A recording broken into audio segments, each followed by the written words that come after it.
শুক্রবার ফজর নামাজের পর আহ্বানের মধ্য দিয়ে শুরু হচ্ছে এবারের বিশ্ব ইজতেমার প্রথম পর্ব। এবারের ইজতেমা হবে ৩ ধাপে।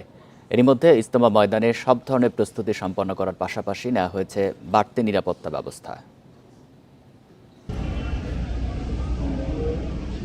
৩০ জানুয়ারি মাওলানা জুবায়ের অনুসারীদের অংশগ্রহণে শুরু হচ্ছে বিশ্ব ইজতেমার প্রথম পর্ব। এতে ঢাকার একাংশ সহ ৪১ জেলার মুসল্লিরা অংশ নেবেন। এরই মধ্যে আসতে শুরু করেছেন মুসল্লিরা। বিদেশিদের জন্য জায়গা নির্ধারণ করা হয়েছে মূল ময়দানের পশ্চিমে। ইজতেমায় অংশ নিতে পেরে খুশি তারা। মারামারির কোনো উদ্দেশ্য না বা এই ধরনের কোনো উদ্দেশ্য নিয়ে আসেন, একমাত্র আল্লাহ তাআলার সন্তুষ্টির জন্য আসা। আমরা ইজতেমায় এসেছি। এখানকার মুসল্লিরা আমাদের ভাইয়ের মতো।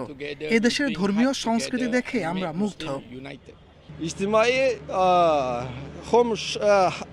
সবচেয়ে অনেক ফায়দা ইনশাআল্লাহ।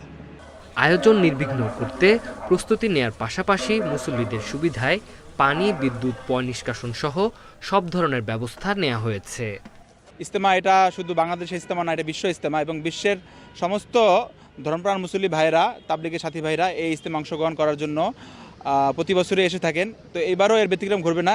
প্রায় ৯,০০০ টয়লেট, ৯,০০০ টয়লেট আমরা ইনশাল্লাহ সবগুলোই চালু আছে, সচল আছে, মানুষ ব্যবহার করতে পারবে। তারা তাদের ইতমানানের সাথে আমি আশা করি যে তারা তাদের যে প্রয়োজন যে সেটা পূরণ করতে পারবে। সেই সাথে ২৫৪ কর্তৃখানা আছে। এবারের ইজতেমা ঘিরে নিরাপত্তা আগের তুলনায় বাড়ানো হয়েছে বলে জানিয়েছে পুলিশ।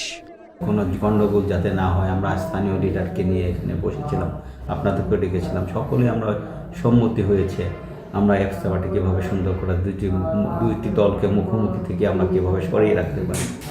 প্রথম ধাপে ৩১ জানুয়ারি থেকে ২ ফেব্রুয়ারি এবং ৩ থেকে ৫ ফেব্রুয়ারি অংশ নিচ্ছেন জুবায়েরপন্থীরা।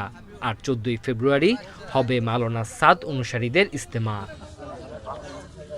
Independent news.